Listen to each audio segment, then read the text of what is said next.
Hi, it's Laura at Home 18 Tarot and Books. Thanks for stopping by my channel today. Welcome or welcome back. I'm here with a VR to Lisa Papez, who created a Pride Parade themed tag called Deck Parade. I will link Lisa's original video in the description box below. I will also timestamp with the 10 prompts in the description box below. As you'll see, each of the 10 prompts are inspired by someone or something that you might see at the parade, and I think that this is just a really fun tag to do, so I'm excited to participate. I have chosen my 10 decks. I've stuck with tarot for this one. I haven't included any oracle, and I've had some fun choosing them, so I will share. I will say before I get started, my voice is a little bit rough. I have been in the smoke for a while. Things are alleviating as of kind of yesterday a little bit, and then much better today, but I am still having some talking challenges from the irritation of that, so forgive me if I need to pause to deal with that. Okay, Deck Parade, 10 decks. The first prompt is the Grand Marshal, a deck that inspires you to be the best version of yourself. And when I read this prompt, I knew what deck I would be choosing right away.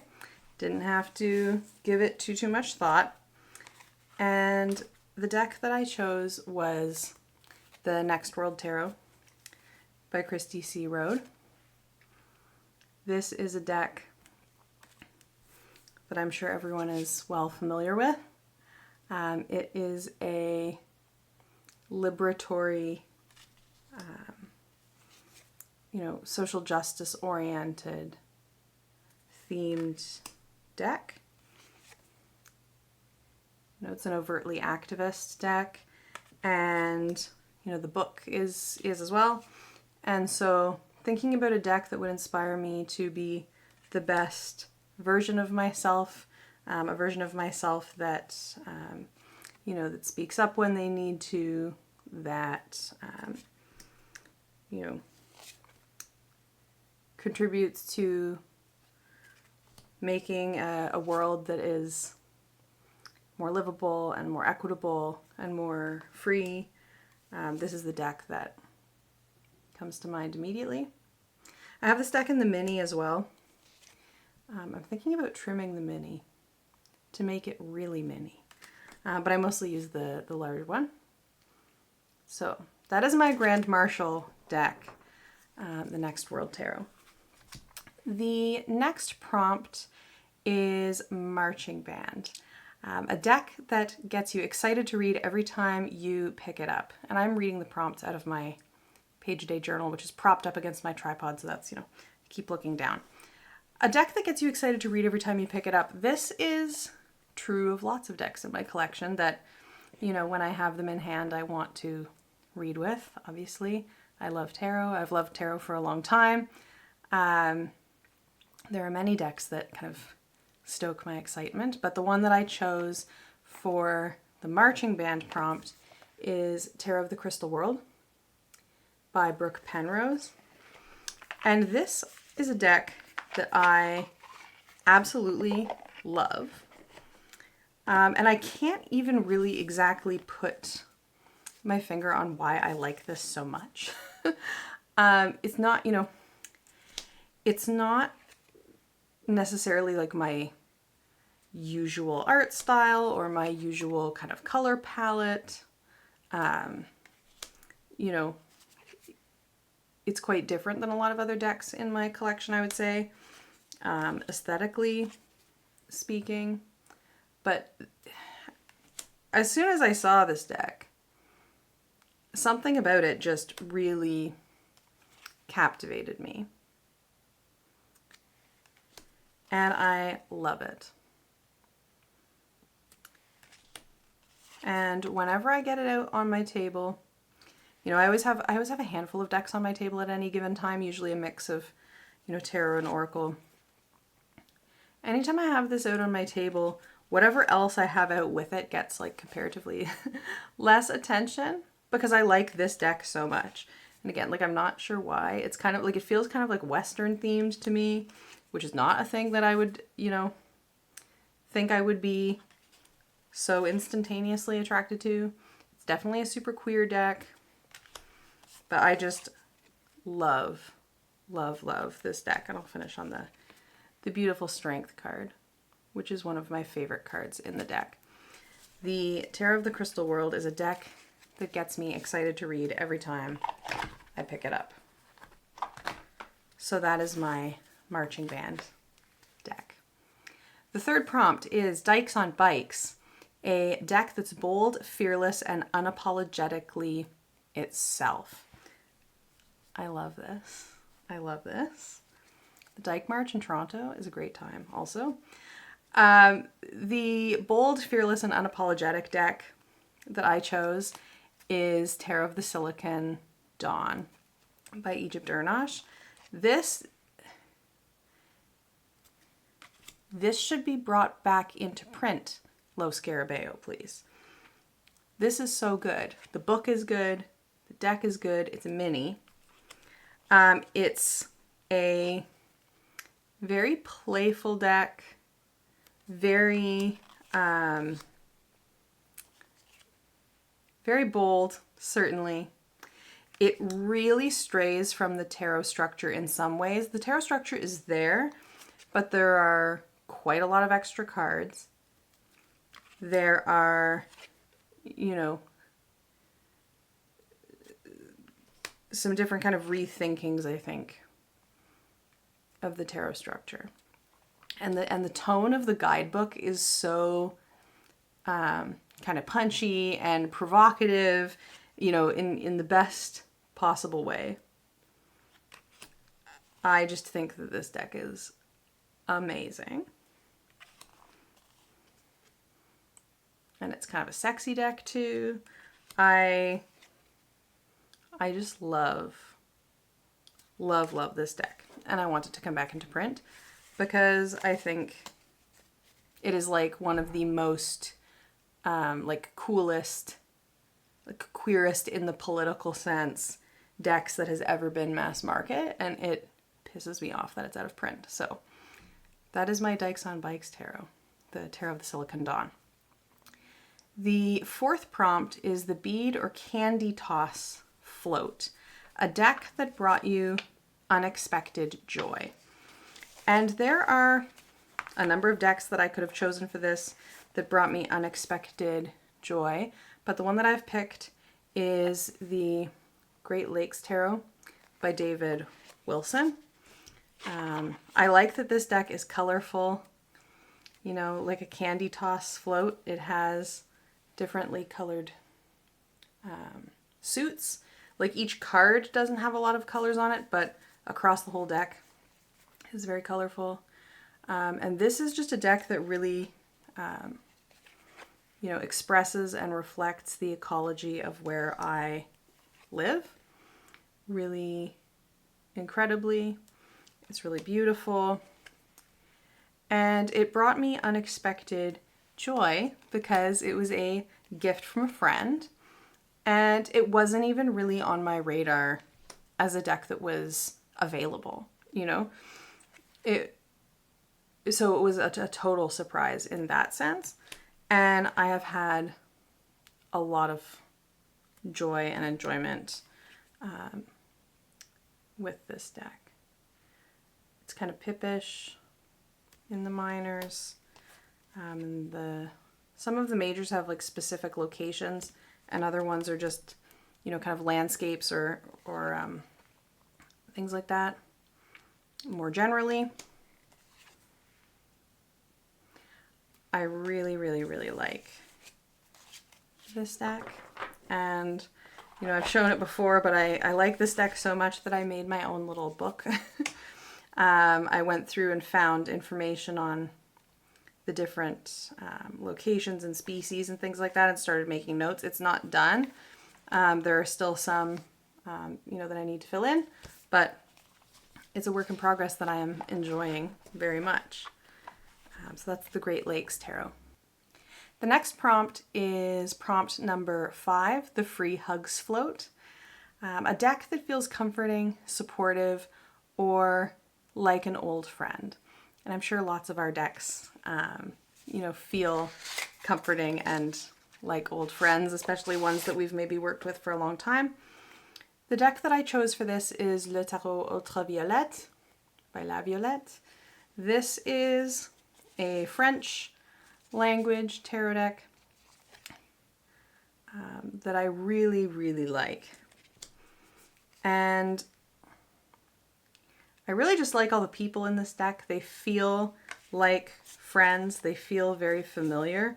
The minors are kind of more pippish, but the people in the courts and the majors, I really, really like them. There's something very, kind of like comforting and supportive, I would say, about these figures. The colors of the deck are kind of soft in ways that are really nice. It's a pretty easy deck to read, if you're familiar with tarot, of course.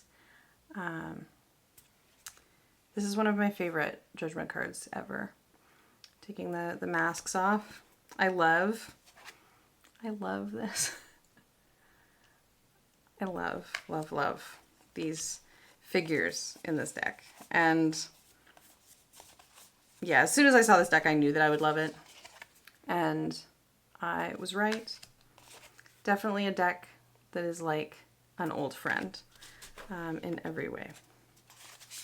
So that's Le Tarot Ultraviolet for Free Hugs Float. The next prompt is Masquerade Krewe, a deck that is pure magic and mischief. This is the prompt that I struggled with the most because I think of magic and mischief as distinct. And if I was going to choose my most mischievous deck or my deck that's maybe most magic related, they would not be the same necessarily. So in choosing a deck for pure magic and mischief, I will fully acknowledge that I have leaned hard towards the mischief side of things. But I think that this is a good pick for this prompt. In my view, both magic and mischief. And that is Into the Void, the Black Cat Tarot. Like, there's a lot of mischief in this deck. I first saw this deck on Bee's channel, like Hallie Sunflower, and as soon as she showed it, it was like, okay, yep, I'm going to go and get that deck now. And I actually got a t-shirt as well from the shop with this this picture on the back of the cards on the t-shirt.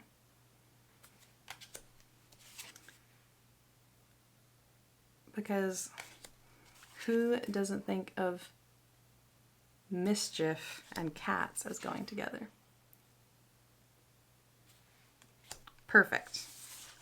So that is my Masquerade Krewe deck, Into the Void, the Black Cat Tarot, which has this really good box that I quite like as well, I will say.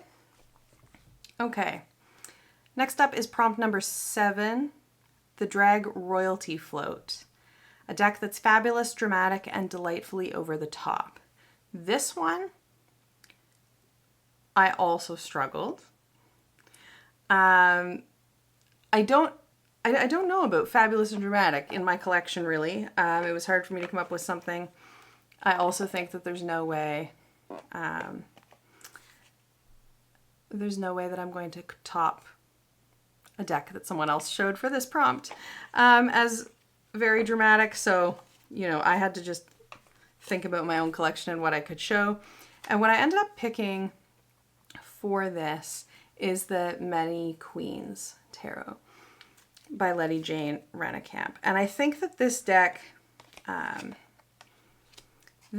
to me is delightful. And it could be perhaps fabulous and dramatic in that a lot of the characters are wearing these kind of really bold prints and like exaggerated kind of silhouettes of clothing that they're in.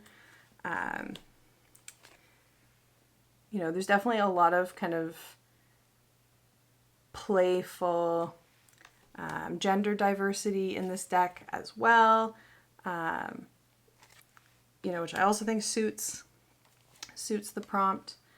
You know, it may not feel intuitive, I think, to have picked a black and white deck for fabulous, dramatic, and over the top, but like, look at these eyeball pants. Like, how are those not fabulous and dramatic and over the top? So, that is my Drag Royalty Float, the Many Queens Tarot. Fabulous and dramatic. Prompt number 8 is the Beauty Queen Float, a deck that is absolutely gorgeous and deserves to be admired.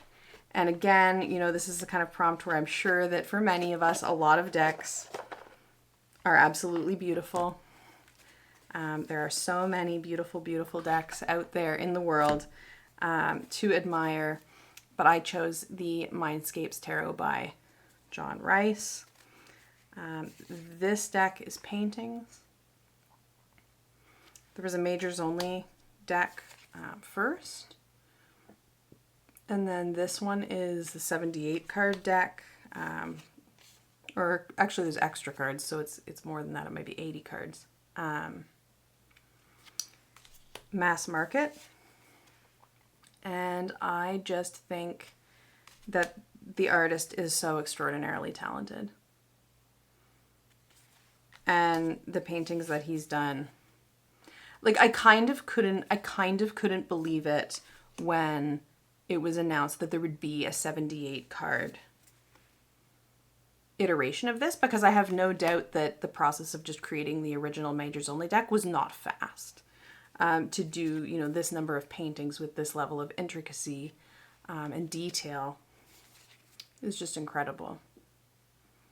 I am in awe of this deck when I look at it. I think that it's just very, very beautiful and very special. So that is the Mindscapes Tarot for a beautiful deck to admire. Prompt number 9 is DJ Dance Party Float, a deck that's even more fun when it's shared with others. And I like to read for other people, and I like to share decks with others. I like to read with friends and have tarot chats on Zoom, and I like to you know, look through decks together and all of these kinds of things. Like, any chance I can get to, you know, nerd out a little bit on shared love of tarot with another person, I will take. And what else do I like to nerd out with other people about? Star Trek. Star Trek Tarot is my deck that's fun when it's shared with others. And I've shared this deck with, you know, my partner and my mom, and other people that I know who are tarot folks who are also Trek folks. This is such a well done deck. I love it. It's not one I tend to read for others with, like, at public events and things like that, because I feel like, you know, it's very specific, right? Like, if you're not into Star Trek, it's not going to be the one that you choose. So I don't know how popular it would be at the tarot table necessarily. But with people I know, you know, who are into sci-fi as well, this is a great one to share. And the creator of this one, they're working on another deck for Star Trek The Next Generation, and there's some artwork already made, so you can check that out on the Telekiad website. And I'm really hopeful that they just do all. Every series, I would like to have a deck like that, please. They did do a Majors Only deck with the animated series, and then this deck with the original series, and I'm hoping that there will be even more decks. So that is the deck that's more fun when it's shared with others. Finally, the last prompt is the Confetti Cannon Float, a deck that completely exceeded your expectations. And the deck that completely exceeded my expectations, this is a bit of perhaps an unusual like framing as an answer to this question, but a deck that I was not sure what expectations to have of, but have been very happy with, is specifically the mass market iteration of the Lubanco. I know that Lubanco struggled to find a publisher who would print this deck in all of its glory as it was, without requiring changes to, dare I say, sanitize some of the artwork that is more confrontational. And so inevitably, I was a little bit nervous. I knew that the artist said that like she wouldn't tone down the art for a publisher in order to get it mass market. So like I didn't assume that she had gone back on that or anything like that, but I was like, oh, how is this going to go? What's this going to be like? What's the production value going to be like? What's it going to feel like compared to the indie deck? This is one of the amazing cards. Absolutely amazing. And I have been really, really happy with this. The cardstock is like a tiny, tiny bit thinner than what I would prefer personally.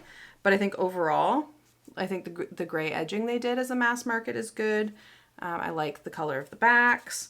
I like, I like the overall, I guess, like package of the deck. I don't keep it in the box it came in, but I really, really like the colors came out well.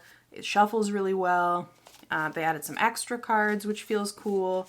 And I love that, that this deck is available again. And I love that this deck is out there in the world, in an accessible way. So yeah, this one exceeded my expectations 100%, I would say. And that is it for the prompts for Deck Parade.